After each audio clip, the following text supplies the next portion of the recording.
Well, it's very important, and I suppose 100 years is a very short space of time, really. So we're looking back at an area that for most of us, our grandparents lived through this. And I suppose today, days like today gives us an opportunity to meet with people who are really experts and have studied this period. So worthwhile that we have days like this where we can listen to these people, preserve that past, educate ourselves, but more importantly, the rest of our citizens in the county. We've over 222,000 people living here in the county. It's important that they're living here, that they are familiar with the past.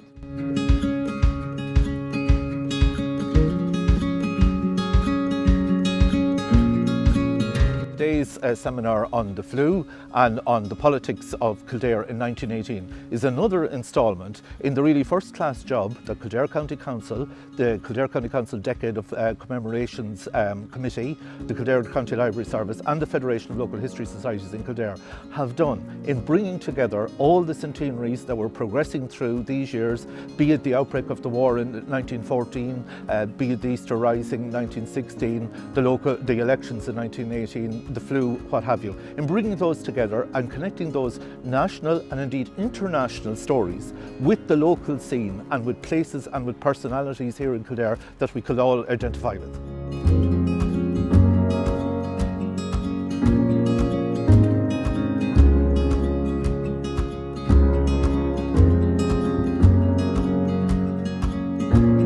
In a county that's really, really rich with memories.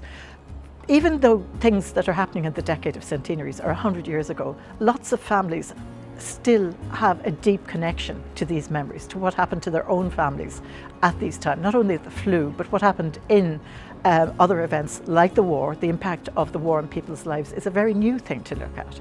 And lots of families have memories of that and are very eager now to tell them, because we live in a society where we can. So this oral history is really important to collecting that and to also collecting our political stories from the time.